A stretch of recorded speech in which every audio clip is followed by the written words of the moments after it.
बेटा इस वीडियो में हम एक्सप्लेन करेंगे कि why is the answer of a product और division stated up to least significant data value. इसमें हम एक एग्जांपल डिस्कस कर सकते हैं कि फर्ज करें अगर हम मल्टीप्लाई करते हैं 1.111 वोल्ट को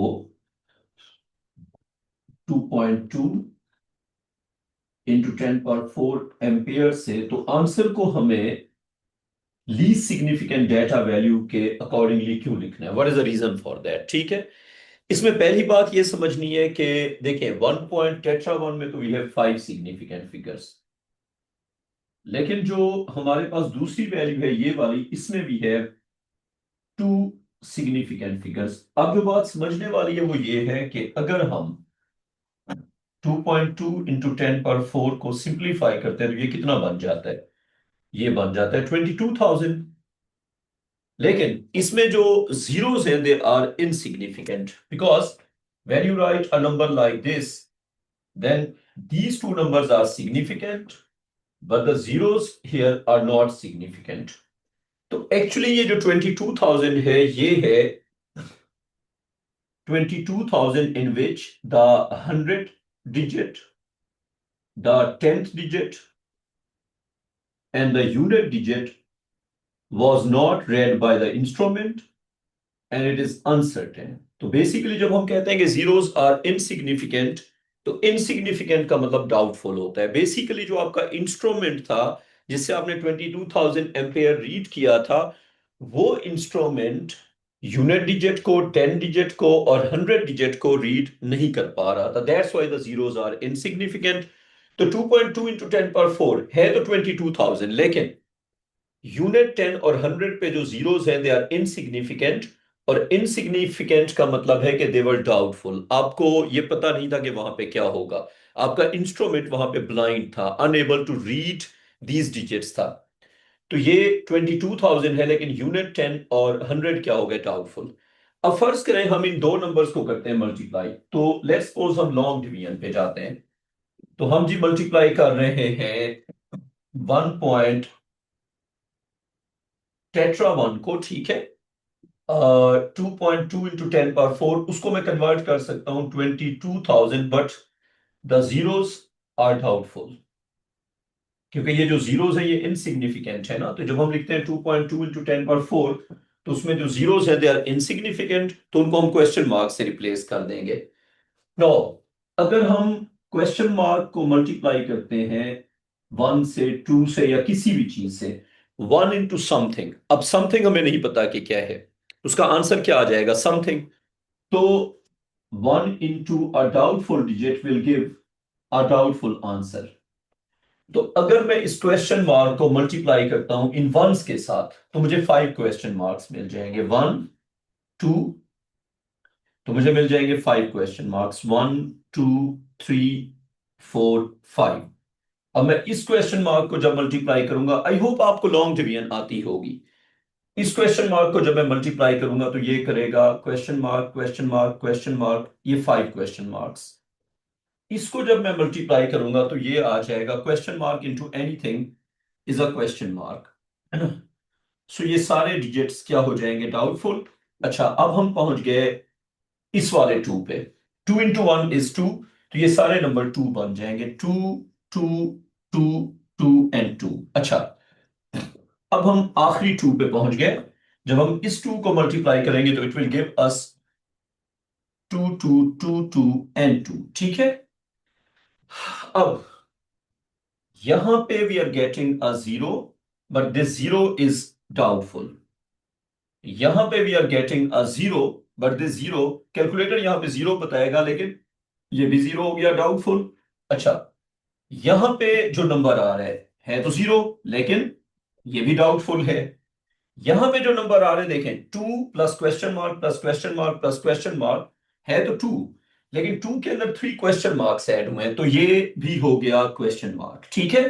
अब अगर हम यहां पे देखते हैं, 2 + 2 4, लेकिन 3 क्वेश्चन मार्क्स हैं, है तो 4, लेकिन ये जो 4 है इसमें 3 ऐसे डिजिट्स थे जो डाउटफुल हैं, तो ये हो जाएगा 4 बट डाउटफुल।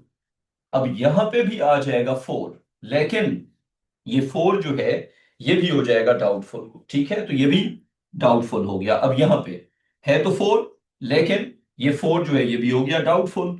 अच्छा, अब अगर हम देखते हैं तो ये जो 4 यहां पे आ रहा है ये इनिशियली तो डाउटफुल नहीं है क्योंकि इसमें कोई क्वेश्चन मार्क नहीं है, लेकिन जब हम राउंडिंग ऑफ करेंगे तो प्रीवियस डाउटफुल डिजिट्स की वजह से ये भी हो जाएगा डाउटफुल, लेकिन अभी तक ये डाउटफुल नहीं है। और ये जो 2 है ये भी डाउटफुल नहीं है। अब डेसिमल कितने डिजिट्स के बाद होना चाहिए? डेसिमल शुड बी, हमारे पास डेसिमल कहां पे आ रहा है? 1 2 3 4 5 6 7 8, 8 नंबर्स के बाद डेसिमल। 1 2 3 4 5 6 7 8, ये हो गया हमारे पास नंबर जो हमने कैलकुलेट किया। अच्छा एक सेकंड, एक्चुअली अगर हम इसके 10 पावर को काउंट करें तो 1 2 3 4 के बाद डेसिमल, 1 2 3, 1 2 3, 1 2 3 4 के बाद डेसिमल यहां पे आ जाएगा। अच्छा, अब जो हमारा आंसर आ गया वो है 2 टेट्रा 4, 2 टेट्रा 4, 1 2 3 4 और 0.2 एक तरह से। अब इस नंबर में जो सबसे लेफ्ट वाला 2 है, ये वाला 2, ये वाला 2, इसमें कोई क्वेश्चन मार्क नहीं है, ये सर्टेन डिजिट है। ये जो 4 है इसमें भी कोई क्वेश्चन मार्क नहीं है, तो ये भी सर्टेन डिजिट है, ठीक। उसके बाद अगर हम जाते हैं इससे राइट साइड पे, ये देखें सारे जो नंबर्स आ रहे हैं उसमें क्वेश्चन मार्क्स भी ऐड हो रहे हैं, तो ये 4 भी डाउटफुल है, ये भी डाउटफुल है, ये भी डाउटफुल है और ये भी डाउटफुल है। ये आप यहां से देख सकते हैं, doubtful doubtful doubtful doubtful doubtful doubtful doubtful. अब देखें जो हमें आंसर मिला है उसमें रिलायबल डिजिट्स कितने हैं, वो वाले डिजिट कितने हैं जो डाउटफुल नहीं है। तो ये जो सारे डाउटफुल डिजिट्स हैं इनको हमें राउंड ऑफ करना पड़ेगा, बिकॉज जब हम एक आंसर स्टेट करते हैं, उसको लेबल करते हैं, हमारा जो साइंटिफिक वर्क होता है उसमें जो हम कस्टमर को इंफॉर्मेशन देते हैं, जो हम लेबल करते हैं, आगे स्टेट करते हैं, दैट शुड बी रिलायबल। तो उसमें जो डाउटफुल डिजिट्स होते हैं उनको हमें राउंड ऑफ करना होता है, इसलिए हमें यहाँ पे जो आंसर है वो स्टेट करना होगा 2 सिग्निफिकेंट फिगर्स में। तो हमारा आंसर बन जाएगा 2.4 × 10 पावर, ये सारे डिजिट हम राउंड ऑफ कर देंगे। क्यों राउंड ऑफ कर देंगे? देखें हम इन सबको जब राउंड ऑफ करेंगे तो ये बन जाएगा एक तरह से 24,000, लेकिन इसमें जो जीरोस हैं वो इन डाउटफुल डिजिट्स की जगह पे आ रहे हैं, तो एक्चुअली इट इज 24, और ये जो ये डिजिट्स हैं they are question marks, they are doubtful, ठीक है। तो बेसिकली हम क्या करते हैं, कैलकुलेशन में जो डाउटफुल डिजिट्स होते हैं उनको कर देते हैं राउंड ऑफ।